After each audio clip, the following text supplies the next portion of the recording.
Hello সবাইকে।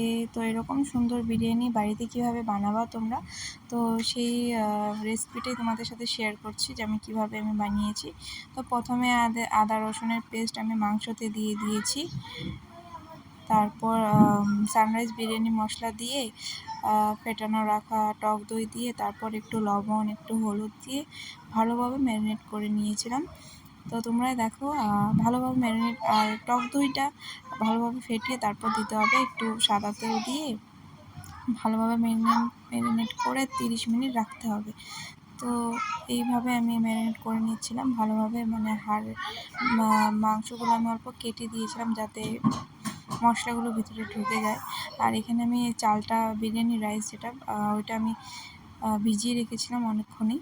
তো এখানে আমার প্রায় ভাত হয়ে গেছে। আমি গোটা গরম মশলা দিয়েছিলাম জলটার মধ্যে, আর সাদা তেল দিয়ে ভাতটা চালটা দিয়ে আমার ভাত হয়ে গেছিলো। তো এখানে আমি বেরেস্তা করে ভেজে নিয়েছি।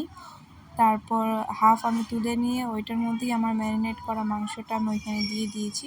তো প্রথমে আমি হাই ফ্লেমে একটু কষিয়ে তারপর আমি লো ফ্লেমে দিয়ে ঢাকা দিয়ে মাংসটা ভালোভাবে সেদ্ধ করে নিয়েছি প্রায় 80% মতো, আর রাইসটাও 80% মতো। আমার যেহেতু অল্প করে করছি তো আমি সেই রকম আলাদা কিছু করিনি, আলাদাভাবে দম দিইনি। কড়াইয়ের মধ্যে 1 লেয়ারের ভাত দিয়ে আর উপরে বেরেস্তা দিয়ে আমি এই যে কি বলে জাফরান ভিজিয়ে রেখেছিলাম, সাথে কেওড়া জল মিঠা আতর ওগুলো দিয়ে আমি ঢাকা দিয়ে দিয়েছিলাম 10 মিনিটের মতো, কারণ প্রায় আমার ওটা সেদ্ধই ছিল। তো এই যে তোমরা দেখতে পারবা এখন আমার বিরিয়ানিটা কেমন হয়েছে।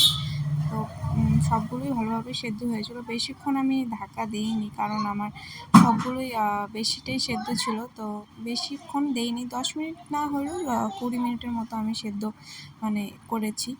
তো এই যে আমার বিরিয়ানি রেডি। তো তোমরা এইভাবে সহজ পদ্ধতিতে বিরিয়ানি বাড়িতেই বানাতে পারবা। তো আমার রেসিপিটা তোমাদের কেমন লাগলো কমেন্ট করে জানিও। তো এই যে সুন্দর বিরিয়ানি তোমরা এইভাবে বাড়িতে ট্রাই করো, আমি 100% গ্যারেন্টি দিচ্ছি দোকানের মশলাদার বিরিয়ানির থেকে এটা খুব টেস্টি হবে। বাই।